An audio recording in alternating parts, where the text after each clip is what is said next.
साथियों, स्वागत है आपका विशाल एजुकेशनल हब में। और हम लोग शुरू करने जा रहे हैं जीव विज्ञान की क्लास, जो कि आने वाले exam railway group D technician सभी के लिए बेहद ही महत्वपूर्ण है। दोस्तों, ज़्यादा समय न बर्बाद करते हुए आते हैं दोस्तों अपने टॉपिक पे। टॉपिक नंबर 1, जीव विज्ञान की प्रमुख शाखा। इसमें क्वेश्चन नंबर 1 कहता है दोस्तों, सब्जियों, फलों और फूलों जैसी उच्च मूल्य वाली फसलों की खेती को क्या कहा जाता है? इसका सही आंसर है दोस्तों option number D, horticulture. Horticulture विज्ञान की वह शाखा है जिसमें अनाज, फूलों और पौधों को उगाने से लेकर उसके व्यापार तक का अध्ययन किया जाता है। हार्टिकल्चर मानव उपयोग के लिए इस्तेमाल होने वाले पौधों के विज्ञान, तकनीकी और विपणन से जुड़ा क्षेत्र है। इसे दो भाग, पहला खाद्य फल सब्जी अनाज, दूसरा अखाद्य फूल पौधों के रूप में जाना जाता है। कोशिकाओं के अध्ययन को क्या कहा जाता है दोस्तों? इसका सही आंसर है दोस्तों ऑप्शन नंबर सी, साइटोलॉजी। कोशिकाओं के अध्ययन को साइटोलॉजी कहते हैं। सीरम एवं अन्य शारीरिक तरल पदार्थों के अध्ययन को सीरोलॉजी कहते हैं। रोगों की पहचान और निदान की विवेचना के अध्ययन को ईटियोलॉजी कहते हैं। कोशिका झिल्ली के अंदर केंद्रक को छोड़कर संपूर्ण पदार्थों को कोशिका द्रव्य साइटोप्लाज्म कहते हैं। यह रवेदार जेलीनुमा अर्ध तरल पदार्थ है। यह कोशिका के 70% भाग की रचना करते हैं। क्वेश्चन नंबर 3, विटीकल्चर क्या है? इसका सही आंसर है दोस्तों ऑप्शन नंबर सी, अंगूर की खेती में विटीकल्चर अंगूर की खेती को कहा जाता है। विटीकल्चर अंगूर की खेती को कहा जाता है। सब्जियों की खेती ओलेरीकल्चर कहा जाता है। ओलेरीकल्चर। फूलों की खेती को क्या कहा जाता है? फ्लोरिकल्चर। एपिग्राफी का क्या अभिप्राय है? इसका सही आंसर है दोस्तों ऑप्शन नंबर बी, शिलालेखों का अध्ययन। ऑस्ट्रियोलॉजी में कंकालों का अध्ययन किया जाता है। एपिग्राफी में शिलालेखों का अध्ययन किया जाता है। कार्टियोग्राफी में मानचित्रों का अध्ययन किया जाता है। और न्यूमिस्मैटिक लॉजी में सिक्कों का अध्ययन किया जाता है।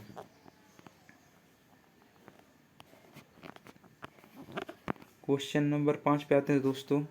क्वेश्चन नंबर 5, पक्षियों के अध्ययन को क्या कहा जाता है? इसका सही आंसर दोस्तों ऑप्शन नंबर डी, ऑर्निथोलॉजी।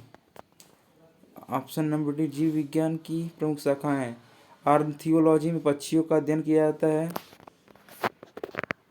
हार्पेटोलॉजी में उपचर्यों एवं सरीसृपों का अध्ययन किया जाता है। ऑप्थेल्मोलॉजी में आंखों का चिकित्सकीय अध्ययन किया जाता है। एंथ्रोपोलॉजी में मानव के क्रमिक विकास का अध्ययन किया जाता है। क्वेश्चन नंबर 6, सेरीकल्चर शब्द निम्नलिखित में से किससे संबंधित? इसका सही आंसर दोस्तों रेशम की खेती से संबंधित है। सेरीकल्चर रेशम कीट का पालन का अध्ययन किया जाता है। पीसी कल्चर में मत्स्य पालन का अध्ययन किया जाता है। एपी कल्चर में मक्खी पालन का अध्ययन किया जाता है। एवी कल्चर में पक्षी पालन का अध्ययन किया जाता है। क्वेश्चन नंबर 7, निम्नलिखित में से कौन सा शब्द पशु व्यवहार के जैविक अध्ययन का सबसे अच्छा वर्णन करता है? इसका सही आंसर है दोस्तों ऑप्शन नंबर डी, इथियोलॉजी। इटियोलॉजी में रोगों के कारणों का अध्ययन किया जाने वाला रोगों के कारणों का अध्ययन करने वाला शास्त्र है। एंटमोलॉजी कीटों का अध्ययन किया जाता है एंटमोलॉजी में। इथोलॉजी में पशु व्यवहार का जैविक अध्ययन किया जाता है। इथनोलॉजी में मानव जाति का अध्ययन किया जाता है। निम्नलिखित में से किसमें मनुष्य का अध्ययन होता है?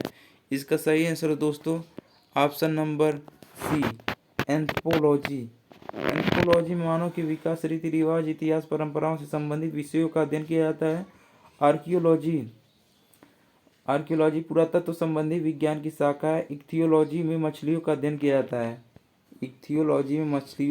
किया जाता है। एंड्रोलॉजी में पुरुष स्वास्थ्य से संबंधित मुख्यतः प्रजनन, स्वास्थ्य और मूत्र संबंधी चिकित्सा विज्ञान की शाखा है। क्वेश्चन नंबर 9, निषेचन, विकास, विभाजन और विभिन्नता के आधार को किस नाम से जाना जाता है? इसका सही आंसर दोस्तों option number A, option number A भ्रूण विज्ञान, सॉरी दोस्तों, भ्रूण विज्ञान।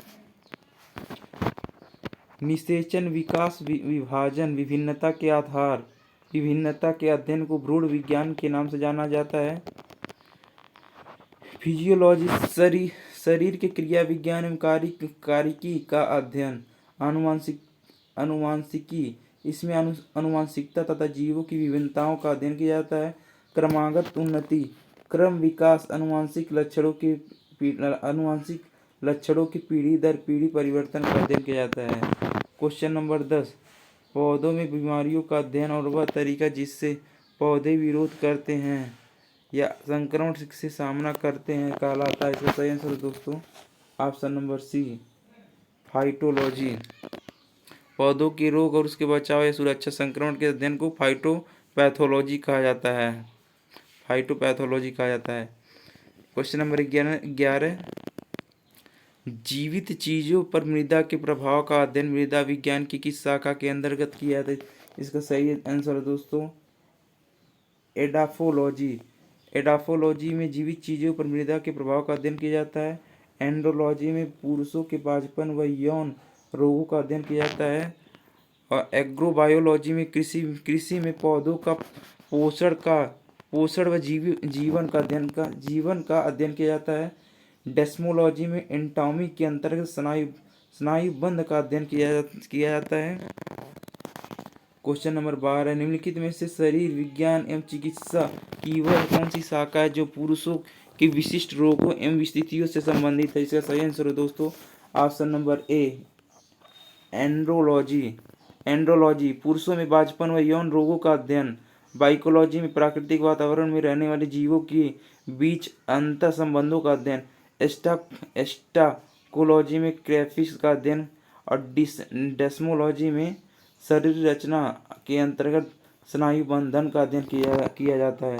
क्वेश्चन नंबर 13 पे आते हैं दोस्तों, निम्नलिखित में से चिकित्सा विज्ञान की कौन सी प्रशाखा यकृत के उपचार और अध्ययन से संबंधित है। इसका सही आंसर है दोस्तों हिपैटोलॉजी। ये भी इम्पोर्टेंट क्वेश्चन है दोस्तों। हिपैटोलॉजी के अंतर्गत यकृत, पित्ताशय की थैली, गॉल ब्लैडर जिसे बोलते हैं, अग्नाशय, पैनक्रियाज के साथ साथ उनके विकारों का अध्ययन किया जाता है। हेल्कोलॉजी में अल्सर का अध्ययन किया जाता है। जेरिएट्रिक्स में बुजुर्गों के स्वास्थ्य की देखभाल का अध्ययन किया जाता है।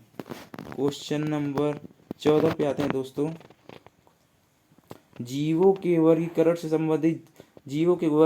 संबंधित जीव विज्ञान की शाखा को क्या कहते हैं। इसका सही आंसर है दोस्तों ऑप्शन नंबर ए वर्गीकरण विज्ञान। जीवों के वर्गीकरण से संबंधित जीव विज्ञान की शाखा को वर्गीकरण विज्ञान कहते हैं। यह विभिन्न जातियों के जंतु और पौधों का अध्ययन करता है। सन 1735 ईस्वी में कार्ल लिनियस ने सिस्टीमा नेचुरी के आधार पर वर्गीकरण किया था। नोथोलॉजी धार्मिक मानवीय इस प्रयास ईश्वर शक्ति का अध्ययन किया जाता है। शरीर रचना विज्ञान, शरीर के चीड़ फाड़ का अध्ययन। सर्वविज्ञान में नदियों, झीलों, तालाबों, जल प्रपातों, आर्द्र भूमि और जो समुद्र से अलग है उनका अध्ययन किया जाता है। क्वेश्चन नंबर 15 पे आते हैं दोस्तों। क्वेश्चन नंबर 15 कहता है विज्ञान की एक शाखा जो जीवन या पृथ्वी से परे मौजूद जीवन की संभावनाओं से संबंधित है, उसको क्या कहा जाता है। सही आंसर है दोस्तों एक्सोबायोलॉजी विज्ञान की वह शाखा है जो जीवन या पृथ्वी से पूरे मौजूद जीवन की संभावनाओं से संबंधित है। एंटोमोलॉजी शाखा के अंतर्गत कीटों का अध्ययन किया जाता है। माइकोलॉजी के अंतर्गत कवकों का तथा जीवाश्म विज्ञान के अंतर्गत प्राणियों का और पादपों के अवशेषों का अध्ययन किया जाता है। क्वेश्चन नंबर 16 तत्व और मानव जैसी प्रजातियों जैसे कि बंदर, वानर, वन मानुष आदि के व्यवहार का अध्ययन किया जाता है। Option number C primatology primatology के अंतर्गत मानव जैसी प्रजातियों के व्यवहार का अध्ययन किया जाता है। लोक वानस्पतिक एथनोबॉटनी वनस्पति विज्ञान की वह शाखा जिसमें वनस्पतियों एवं लोगों को पारस्परिक संबंधों का वैज्ञानिक अध्ययन किया जाता है। एंथ्रोपोलॉजी विज्ञान की वह शाखा जिसमें मानव के विकास, रीति रिवाज, इतिहास, परंपराओं से संबंधित विषयों का अध्ययन किया जाता है। क्वेश्चन नंबर 17, निम्नलिखित में से कौन सा मकड़ियों का अध्ययन है? इसका सही आंसर है दोस्तों ऑप्शन नंबर ए, एरिनक्रोलॉजी। एरेनक्रोलॉजी मकड़ियों का अध्ययन। एंथ्रोपोलॉजी मानव की संस्कृति या सभ्यता का अध्ययन। एपिकोलॉजी में मधुमक्खियों का अध्ययन। साइनोलॉजी में कुत्तों का अध्ययन। सौरोलॉजी का अध्ययन क्या कहलाता है? इसका सही आंसर इसका सही आंसर दोस्तों ऑप्शन नंबर बी छिपकली।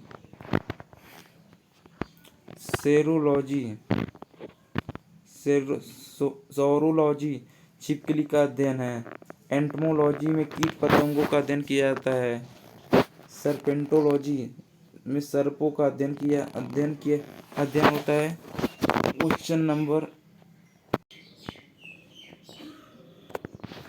क्वेश्चन नंबर 19 पे आते हैं दोस्तों। लिखित दस्तावेज है जो एक मानव विज्ञान संस्कृति का चित्रण दर्शाते अनुसंधान से तैयार करता है। इसका सही आंसर है दोस्तों एंथ्रोग्राफी में लोगों संस्कृतियों का व्यवस्थित अध्ययन है। यह सांस्कृतिक घटनाओं का पता लगाने के लिए डिजाइन किया गया है। जहाँ शोधकर्ता अध्ययन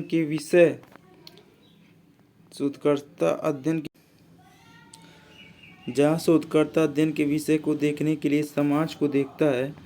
सांस्कृतिक सापेक्षवाद कल्चरल रिलेटिविज्म यह विचार है कि किसी व्यक्ति की मान्यताओं, मूल्यों, प्रथाओं को उस व्यक्ति की अपनी संस्कृति के आधार पर समझा जाना चाहिए। अन्य की मानदंडों के खिलाफ निर्णय लेने के बजाय एथनोबॉटनी वनस्पति विज्ञान की एक शाखा है जिसमें वनस्पतियों एवं लोगों के पारस्परिक संबंधों का वैज्ञानिक अध्ययन किया जाता है। क्वेश्चन नंबर 20, प्राचीन काल में जानवरों, पौधों एवं अन्य जीवों के संरक्षित अवशेषों या चिन्हों के अध्ययन का विज्ञान कहलाता है। इसका सही आंसर दोस्तों ऑप्शन नंबर सी, जीवाश्म विज्ञान। प्राचीन काल में जानवरों, पौधों एवं अन्य जीवों के संरक्षित अवशेषों या चिन्हों के अध्ययन का विज्ञान जीवाश्म विज्ञान कहलाता है। नृविज्ञान एंथ्रोपोलॉजी मानव शास्त्र या मानव विज्ञान का अध्ययन कहलाता है। पुरातत्व विज्ञान मानव संस्कृति के विकास क्रम को समझने एवं उसकी व्याख्या करने का कार्य करता है। औषधि विज्ञान जड़ी बूटियों का अध्ययन कहलाता है। क्वेश्चन नंबर 21, पादप विज्ञान में किसका अध्ययन किया जाता है? इसका सही आंसर दोस्तों ऑप्शन नंबर बी, पौधों का अध्ययन किया जाता है। पौधों का अध्ययन पादप विज्ञान फाइटोलॉजी के अंतर्गत किया जाता है। वनस्पति विज्ञान प्राचीन ग्रीक शब्द से लिया गया है जिसका अर्थ चारागाह, घास का मैदान। क्वेश्चन नंबर 22, ओंकोलॉजी में किस बीमारी के उपचार से जुड़ा है? इसका सही आंसर हो दोस्तों option number C, cancer. Oncology cancer से संबंधित चिकित्सा विज्ञान की एक शाखा है। कैंसर रोगों में कोशिकाओं की अनियंत्रित वृद्धि होती है, इसे कर्क रोग कहते हैं।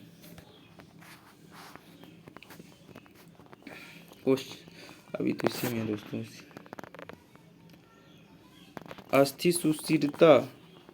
अस्थि सुस्थिरता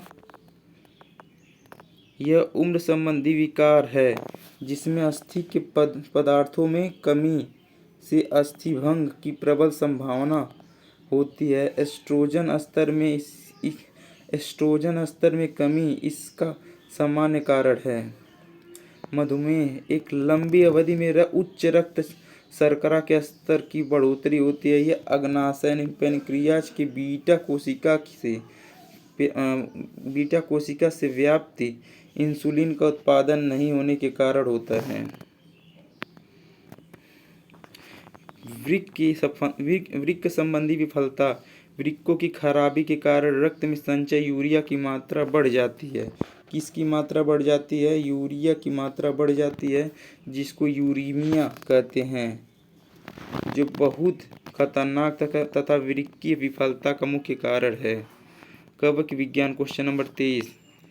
कवक विज्ञान क्या है? इसका सही आंसर दोस्तों कुकुरमुत्ता का अध्ययन। कवक विज्ञान में माइकोलॉजी में कवकों, कुकुरमुत्ता, राइजोपस, म्यूकस आदि का अध्ययन किया जाता है। एपीकल्चर में मधुमक्खियों का अध्ययन किया जाता है। सौरोलॉजी में छिपकलियों का अध्ययन किया जाता है तथा इक्थियोलॉजी में मछलियों का अध्ययन किया जाता है। वो ऑर्निथोलॉजी में पक्षियों का अध्ययन किया जाता है। क्वेश्चन नंबर 24 पे आते हैं दोस्तों। ओनिरोलॉजी किसका अध्ययन है? इसका सही आंसर है दोस्तों ऑप्शन नंबर बी, सपने का। ओनिरोलॉजी सपनों का विज्ञान, सपनों का वैज्ञानिक नाम है, सपनों का वैज्ञानिक अध्ययन है। वर्तमान शोध में मस्तिष्क के कार्यों के बारे में सपने देखने और वर्तमान ज्ञान के बीच सहसंबंध स्थापित करने के प्रयास किए जाते हैं। Question number 25। टॉक्सिकोलॉजी किसका अध्ययन है? इसमें टॉक्सिकोलॉजी किसका अध्ययन है? टॉक्सिकोलॉजी जहर का अध्ययन है दोस्तों। जीवों के ऊपर रसायनों के प्रतिकूल प्रभाव के अध्ययन से संबंधित विधा को विषय विज्ञान या टैक्सोलॉजी कहते हैं। इसमें विषमता के लक्षण, प्रक्रिया, मैकेनिज्म, चिकित्सा एवं जांच आदि का अध्ययन किया जाता है। Question number 26। टैक्सोनॉमी मूल रूप से जैव विविधता से संबंधित है। इसका ऑप्शन नंबर ए सही है दोस्तों। टैक्सोनॉमी वर्गीकी विज्ञान मूल रूप से जैव विविधता से संबंधित है।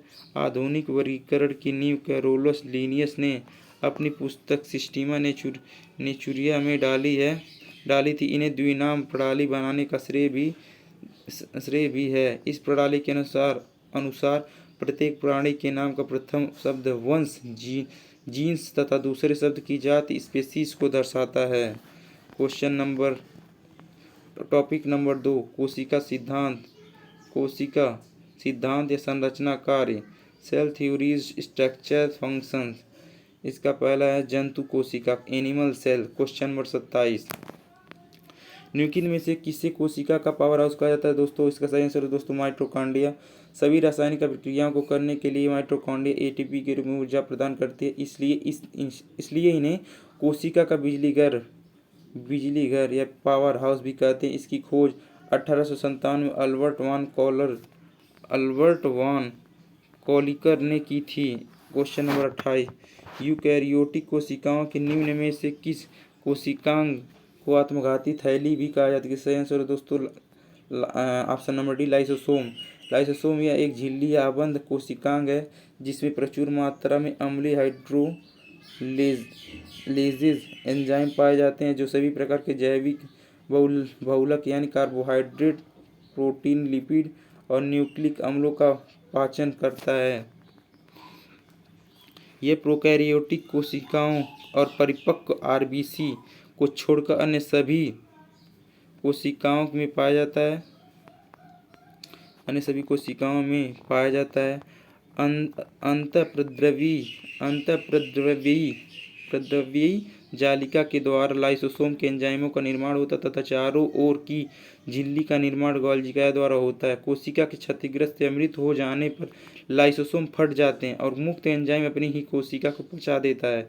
इस कारण लाइसोसोम को कोशिका की आत्मघाती थैली भी कहते हैं। Question number 29। रॉबर्ट हुक द्वारा कोशिका की खोज किस प्रकार की गई थी? इसका सही आंसर दोस्तों ऑप्शन नंबर डी, कार्क का निरीक्षण करते हुए। कोशिका की खोज रॉबर्ट हुक द्वारा 1665 ईस्वी में किया गया। इन्होंने कॉर्क के स्लाइस का सामान्य आवर्धक यंत्र की सहायता से अध्ययन किया। कार्क पेड़ की छाल का एक भाग है। उन्होंने कार्क पेड़ की छाल का एक भाग है। उन्होंने कार्क की पतली स्लाइस ली और उसका सूक्ष्मदर्शी की सहायता से अध्ययन किया। उन्होंने कार्क की स्लाइस में अनेक कोष्ठकयुक्त अथवा विभाजित बक्से देखे। बक्से मधुमक्खी के छत्ते के समान दिखाई दिए। क्वेश्चन नंबर 30, केंद्रक और कोशिका झिल्ली के बीच मौजूद जेली जैसे पदार्थों को क्या कहा जाता है? इसका सही आंसर दोस्तों ऑप्शन नंबर बी, कोशिका द्रव्य। कोशिका जीवों की आधारभूत संरचनात्मक एवं कार्यात्मक इकाई होती है। यह एक विशिष्ट पारगम्य कला से घिरी रहती है तथा प्रायः इसमें स्वजनन की क्षमता होती है। कोशिका संरचना कोशिका झिल्ली कोशिका द्रव्य तथा केंद्रक से मिलकर होती है, जिन्हें कोशिकांग कहते हैं।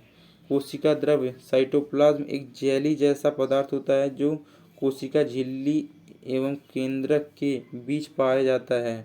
कोशिका द्रव्य में अनेक कार्बनिक तथा अकार्बनिक पदार्थ होते हैं।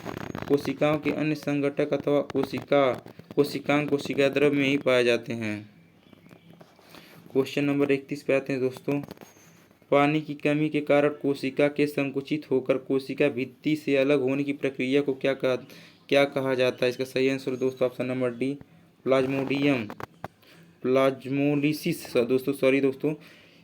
प्लाज्मोलिसिस कहलाता है। पानी की कमी के कारण कोशिका के संकुचित होकर कोशिका भित्ति से अलग होने की प्रक्रिया को प्लाज्मोलिसिस या जीवद्रव्य कुंचन कहते हैं। क्वेश्चन नंबर 32, डैश को कोशिका के पावर हाउस के रूप में जाना। आप सभी को पता होगा दोस्तों, माइटोकॉन्ड्रिया को, ऑप्शन नंबर बी, माइटोकॉन्ड्रिया को कोशिका के पावर हाउस के रूप में जाना जाता है। ऊर्जा युक्त कार्बनिक पदार्थों का ऑक्सीकरण माइटोकॉन्ड्रिया में होता है, जिससे काफ़ी मात्रा में ऊर्जा प्राप्त होती है। इसलिए माइटोकॉन्ड्रिया को कोशिका का powerhouse of the cell कहते हैं। यह ऊर्जा एडिनोसिन ट्राइफॉस्फेट एटीपी का फुल फॉर्म है दोस्तों, एडिनोसिन ट्राइफॉस्फेट एटीपी के रूप में होती है तथा इसका निर्माण एडीपी एवं अकार्बनिक फॉस्फेट के संयोग से होता है। इसे कोशिका का श्वसन स्थल भी कहते हैं। जीवाणु एवं नील हरित शैवाल को छोड़कर सभी सजीव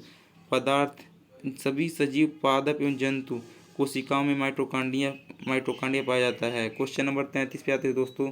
कोशिकाओं का वह बाह्यतम आवरण कौन सा है जो कोशिका के अवयवों को उसके बाह्य वातावरण से अलग करता है? इसका सही आंसर है दोस्तों ऑप्शन नंबर ए, प्लाज्मा झिल्ली। कोशिका के सबसे बाहर चारों ओर एक बहुत पतली मुलायम और लचीली झिल्ली होती है, जिसे कोशिका झिल्ली या प्लाज्मा मेम्ब्रेन या प्लाज्मा झिल्ली कहते हैं। यह झिल्ली जीवित एवं अर्धपारगम्य होती है। यह कोशिकाओं के अवयवों को उसके बाह्य वातावरण से अलग करती है। कोशिका झिल्ली लिपिड प्रोटीन की बनी होती है। यह भिन्न भिन्न प्रकार के अणुओं को बाहर निकलने एवं अंदर आने में नियंत्रण करती है। क्वेश्चन नंबर 34, इक्वेटोरियल प्लेट पर कोशिका के केंद्र में गुणसूत्रों का संरेखण माइटोसिस के किस चरण का गठन करता है? इसका सही आंसर दोस्तों ऑप्शन नंबर सी, मेटाफेज के दौरान गुणसूत्र इक्वेटोरियल प्लेट पर कोशिका के केंद्र में संरेखित होते हैं और दूरी के तंतु गुणसूत्रों के सेंट्रोमियर से जुड़ जाते हैं। उल्लेखनीय है कि मेटाफेज समसूत्री विभाजन का द्वितीय चरण है। इस चरण में सेंट्रोमियर विभाजित होता है और अलग किए गए क्रोमैटिक स्वतंत्र संतति गुणसूत्र बन जाते हैं। क्वेश्चन नंबर 35 पे आते हैं दोस्तों। क्वेश्चन नंबर 35 कहता है, स्वतंत्र सुसक्षम जीव की सबसे छोटी इकाई क्या होती है? इसका सही आंसर है दोस्तों ऑप्शन नंबर ए, कोशिका। स्वतंत्र अस्तित्व के सक्षम जीव की सबसे छोटी इकाई कोशिका होती है। इसे जीवन की मूलभूत इकाई के नाम से भी जाना जाता है। मनुष्य तथा अन्य जीव जंतु और पेड़ पौधों का निर्माण कोशिका से ही हुआ है। बिना कोशिका से किसी भी जीव का जीवन असंभव है। अमीबा से लेकर सभी विशालकाय प्राणियों में कोशिका पाई जाती है। Question number 36।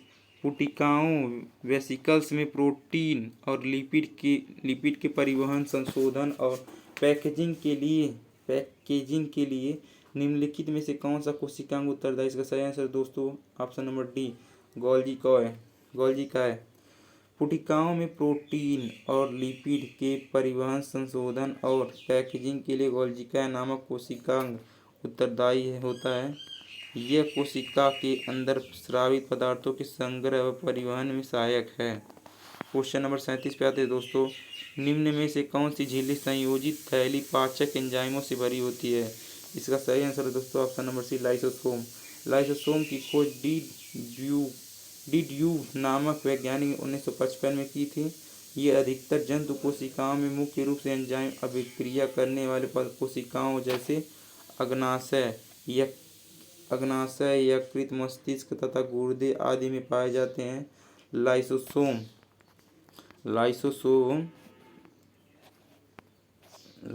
सूक्ष्म गोल इकहरी झिल्ली से घिरी तथा पाचक एंजाइमों से भरी थैली जैसी संरचना होती है। इसका सबसे प्रमुख कार्य भारी पदार्थों का भक्षण व पाचन करना। इसे आत्मघाती थैली या सुसाइड बैग भी कहते हैं। क्वेश्चन नंबर 38 पे आते हैं दोस्तों। निम्नलिखित कोशिकांगों में से किसे कोशिका की आत्मघाती थैली कहा जाता है? इसका सही आंसर है दोस्तों option number A, lysosome. Lysosome की खोज क्रिश्चियन डी ड्यूक, इनका पूरा नाम है क्रिश्चियन डी ड्यूक ने 1955 ईस्वी में की थी। यह बहुत ही सूक्ष्म कोशिकांग है जो छोटी छोटी पुटिकाओं के रूप में पाए जाते हैं। इसके चारों तरफ एक पतली झिल्ली होती है। इसका आकार बहुत छोटा और थैली जैसा होता है। इसमें ऐसे एंजाइम होते हैं जिनमें जीवद्रव्य को उला देने या नष्ट कर देने की क्षमता होती है। कोशिकीय उपापचय में व्यवधान के कारण जब कोशिका क्षतिग्रस्त होती है तो लाइसोसोम फट जाते हैं एवं इसमें मौजूद एंजाइम अपनी कोशिका को पाचित कर देते हैं। इसके परिणाम स्वरूप कोशिका की मृत्यु हो जाती है, अतः इसे आत्मघाती थैली भी कहते हैं। क्वेश्चन नंबर 39 पे आते हैं दोस्तों। राइबोसोम बनाता है दोस्तों। इसका सही आंसर है दोस्तों option number C, protein. Ribosome क्या बनाता है? प्रोटीन।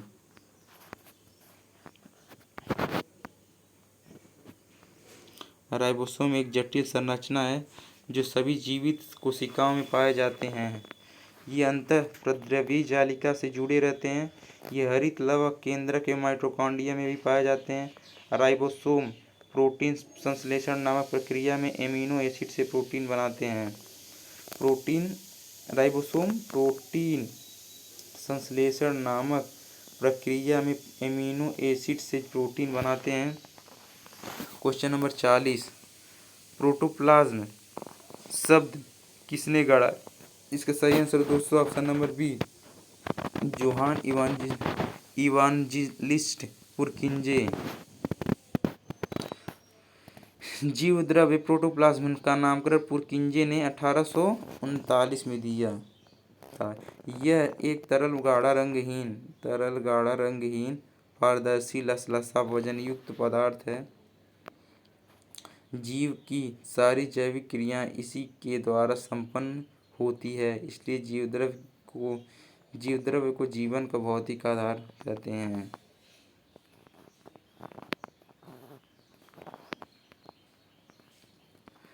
Question number 41। कोशिकाओं की एक प्रकार की अपशिष्ट निस्तारण प्रणाली है। वे किसी भी वाह्य सामग्री के साथ साथ खराब हो चुकी कोशिकांगों को पचाकर कोशिका को साफ रखने में मदद करती है। इसका सही आंसर है दोस्तों option number B, lysosome. Lysosome कोशिका की एक प्रकार की अपशिष्ट निस्तारण प्रणाली है। लाइसोसोम का मुख्य कार्य पाचन करना होता है। यह मृत कोशिकाओं का निष्कासन करता है अर्थात अपशिष्ट पदार्थों का निष्कासन करता है। लाइसोसोम यूकैरियोटिक कोशिका में पाए जाते हैं। ये कोशिकाओं को पचाकर कोशिका को साफ रखने में मदद करते हैं एवं साथ ही साथ कोशिकाओं को क्लांत भी करते हैं। क्वेश्चन नंबर 42, निम्नलिखित में से कौन सा असत्य, दोस्तों इसमें असत्य पूछा है कि इसमें गलत कौन है यानी असत्य कौन है। पादप कोशिकाओं में जंतु कोशिकाओं की तुलना में छोटी रक्तिकाएं पाई जाती है। ये दोस्तों गलत है। सही, ये जो गलत है यही इसी टिक मानना था दोस्तों, ये गलत है और बाकी जो है सब सही है। पादप कोशिकाएं सामान्यतः जंतु कोशिकाओं से बड़ी होती है। बिल्कुल बड़ी होती है दोस्तों। क्वेश्चन नंबर सी, जंतु कोशिकाओं में लवक नहीं पाए जाते हैं। बिल्कुल जंतु कोशिकाओं में लवक नहीं पाए जाते हैं बल्कि पेड़ पौधों में लवक पाए जाते हैं। ऑप्शन नंबर डी, पादप कोशिकाओं में कोशिका भित्ति पाई जाती है जबकि जंतु कोशिकाओं में नहीं पाई जाती। बिल्कुल सही है दोस्तों। पादप, इसका कौन कौन सा सही है दोस्तों। आकार में पादप कोशिका जंतु कोशिका से बड़ी होती है। इसका सही आंसर है दोस्तों, जंतु कोशिकाएं प्राय आकार में छोटी होती हैं। ये पादप कोशिका जंतु कोशिका, इसमें डिफरेंस दिया गया है दोस्तों। आकार में पादप कोशिका जंतु कोशिका से बड़ी होती हैं और जंतु कोशिका प्राय अक्सर आकार में छोटी होती हैं। ऑप्शन बी, सेलुलोज जैसे प्लाज्मा झिल्ली में बनी कोशिका भित्ति उपस्थित रहती है पादप कोशिका में, लेकिन जंतु कोशिका में कोशिका भित्ति अनुपस्थित होती है। पादप कोशिका के थर्ड नंबर, पादप में रसधानी या रिक्तिका बड़ी होती है और जंतु कोशिका में रसधानी रिक्तिका बहुत छोटी और अस्थायी होती है। ऑप्शन क्या नाम है, चौथा टॉपिक, लवक पाए जाते हैं किसमें, पादप कोशिका में लवक नहीं होते हैं जंतु कोशिका में। इनमें से कौन सा तरल पदार्थ आंत से अवशोषित वसा को ग्रहण करता है और अतिरिक्त द्रव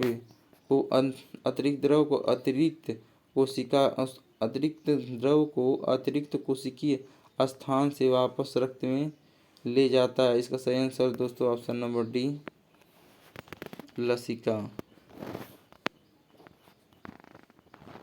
लसिका एक रंगहीन द्रव है,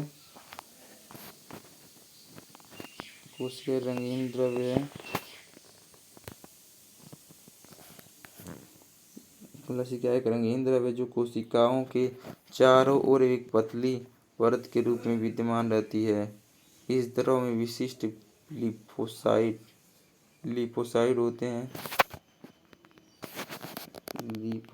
होते हैं जो शरीर की प्रतिरक्षा अनुक्रिया के लिए उत्तरदायी होती है। लसिका पोषक पदार्थों, हार्मोन आदि का सेवन करती है। यह आंत में उपस्थित लैक्टियल वसा को अवशोषित करती है तथा अतिरिक्त द्रव को अतिरिक्त कोशिकीय स्थान से वापस में रक्त में ले जाती है।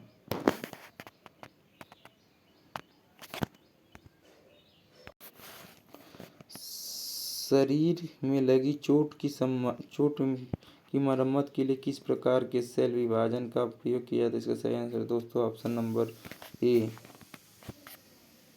केवल समसूत्रण में। शरीर में लगी चोट की समस्या के लिए केवल समसूत्र सेल विभाजन का प्रयोग किया जाता है। इसे परोक्ष कोशिका विभाजन को कोशिका शरीर में कुछ लगी चोट की मरम्मत के लिए केवल समसूत्र सेल विभाजन का प्रयोग किया जाता है। इसे परोक्ष कोशिका विभाजन भी कहते हैं। इस प्रकार की कोशिका विभाजन शरीर की कायिक कोशिकाओं में होता है। इस प्रकार के विभाजन में मात्र कोशिका विभाजित होकर दो समान नई संतति कोशिका बनाती हैं।